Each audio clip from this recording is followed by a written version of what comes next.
120 तक पहुंच गई थी, 114 से लेकर के 120 तक पहुंच गई थी अंतर्राष्ट्रीय मार्केट में। उसकी कीमत 68 से लेकर के 72 रुपए तक हो गई है।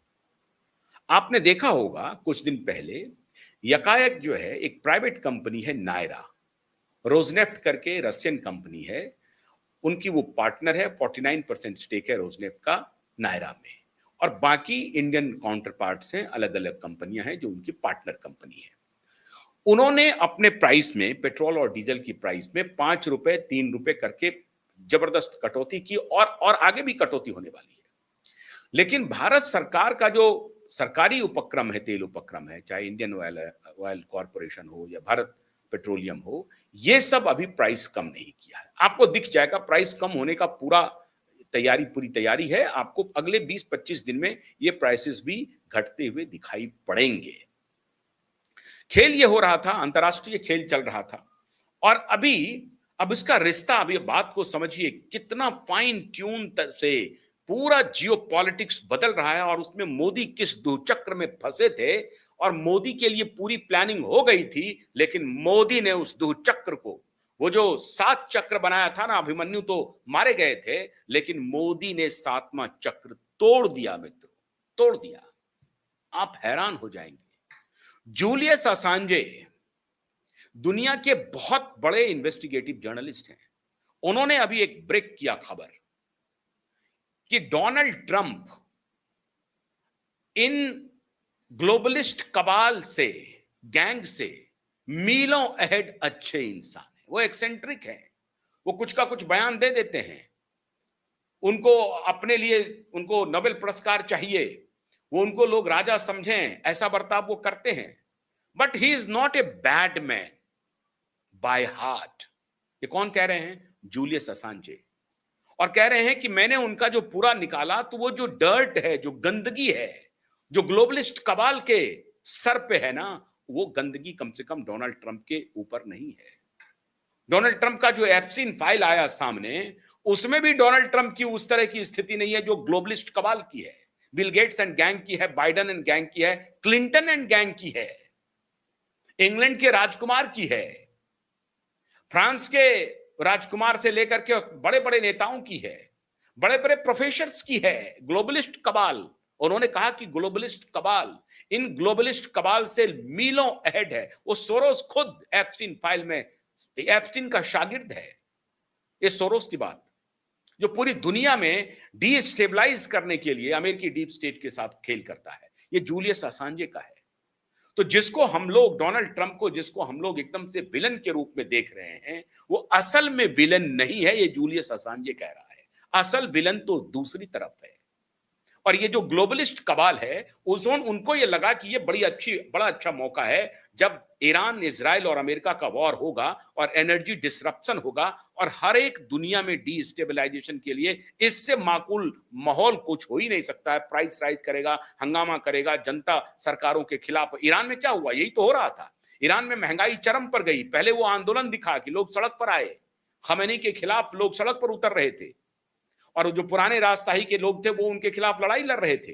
लेकिन ये था, लोगों की लड़ाई नहीं थी, ये कृत्रिम उनके खिलाफ माहौल बनाया गया। आज एग्रीमेंट हो गया अमेरिका और ईरान के बीच में, अभी मैं उस पर आता हूं। एग्रीमेंट हो गया, सारी बात शांत हो गई। खमेनी क्या, जो जनाजा निकला, जो सुपुर्दे खाक किया गया एक दिन पहले, उसमें देखिए लाखों लोगों की भीड़ थी। फिर भी उसमें मुर्तजा नहीं आए, उनके जो खमेनी के बेटे हैं वो नहीं आए, क्योंकि उनको सिक्योरिटी का थ्रेट था। उनको लग रहा था कि इजरायली स्पाई इस मौके का भी फायदा उठा सकते हैं, और उनके जो बेटे हैं जो बचे हुए हैं, उनकी भी हत्या हो सकती है। फिर भी वो नहीं आए। अब सच्चाई क्या है कि मुस्तफा जिंदा हैं या वो नहीं गए, ये पता नहीं है। लेकिन अभी मोटे तौर पर मुस्तफा उस फ्यूनरल में शामिल नहीं हुए। तो इनकी कहानी थी कि पूरे इस इलाके को डिसरप्ट करो, ये डीप स्टेट चला रहा था, और इसमें मोदी को फंसा दो। तो एक तरफ एप्स्टीन फाइल लीक की गई, और दूसरी तरफ एनर्जी डिसरप्शन से भारत, उनको लग रहा था कि भारत एक ऐसा देश है जहां तो 80 करोड़ लोग तो 2 जून की रोटी पर हैं, 2 जून के सरकारी खाने पर जिंदा बसर कर रहे हैं, और बाकी जो मिडिल क्लास है उनको अगर महंगाई से मार दें तो खत्म हो जाएगा, सड़क पर आ जाएगा। पूरी प्लानिंग बहुत पुख्ता थी और इसीलिए श्रीमान राहुल गांधी जी कह रहे थे अगले 6 महीने में देखिएगा भयंकर तबाही। और जब ये वो बोल रहे थे तो खुश हो रहे थे। कमाल की बात है, मैं दुनिया में पहला नेता देख रहा हूं जो अपने देश की आवाम की बर्बादी पर खुश हो रहा हो। और श्रीमान राहुल गांधी खुश हो रहे थे और वो कह रहे थे देखिएगा आने वाला है दिन, आप देखना तबाही आ जाएगी, तबाही आ जाएगी। मतलब खुश हो रहे थे, ये अच्छा मौका है, लोग सड़क पर आ जाएंगे। उनको इससे मतलब नहीं है कि ये जो पूरी दुनिया की जो जियो पॉलिटिक्स चल रही है उसमें भारत के खिलाफ इतना बड़ा खेल चल रहा है, षड्यंत्र चल रहा है, पूरी दुनिया के खिलाफ षड्यंत्र चल रहा है और भारत भी उसमें पिसेगा, ये इनको चिंता नहीं थी। इनको चिंता थी कि by hook and crook Modi को कैसे सत्ता से पदच्युत किया जाए। आप अगर इस तरह की नीयत से लाएंगे और आपको लगता है कि प्रकृति आपका साथ दे देगी, ये मुमकिन नहीं था। क्या खेल हुआ? अब इन दोनों नेताओं ने बड़ा खेल कर दिया। फ्रांस में मीटिंग हुई मोदी की और डोनाल्ड ट्रंप की। आपने शुरू में देखा होगा डोनाल्ड ट्रंप कह रहे हैं मोदी के बारे में he looks like an angel. ये भगवान के रूप के जैसा लगते हैं, बहुत ही सोफिस्टिकेटेड हैं, बहुत वेल ड्रेस्ड होते हैं और मोटे तौर पर उनके ड्रेस से वो थोड़े जलन भी उनको हो रही थी। वो ब्लू बंडी, व्हाइट कुर्ता, जो भी था, जो ड्रेस था, बहुत शानदार जच रहे होंगे मोदी जी उनके सामने में। तो उन्होंने कहा कि देखिए मोदी वेल ड्रेस्ड रहते हैं, एंजल के जैसा दिखते हैं, दाढ़ी वाड़ी बहुत खूबसूरत लगते हैं, लेकिन ही इज ए किलर। वहां किलर का मतलब लोगों ने उठा लिया कि किलर का मतलब वो किलर है। अब लेकिन इनकी नानी मर गई, अब वो किलर का बोधरा से नहीं जोड़ते हैं अब ये, तो अब ये कहते हैं कि किलर है, वो किलर है। किलर का मतलब था कि डैशिंग है, वो डैशिंग है एंड बहुत बड़े बार्गेनर हैं। ये बार्गेन करने में पीछे हटने वाले नहीं है। आज तक ट्रेड डील पर सिग्नेचर नहीं किया मोदी ने, अपनी शर्तों पर मोदी करेगा। 16 महीने तक मोदी ने मुलाकात नहीं की डोनाल्ड ट्रंप से, उसको उसकी औकात दिखा दी। और जब डोनाल्ड ट्रंप की हालत खुद अमेरिका में खराब होने लगी, जब सीनेट उनके खिलाफ जाने लगा, अदालतें उनके खिलाफ फैसला देने लगी, तब उनको लगा कि मिड टर्म इलेक्शन में हमारी नानी मर जाएगी।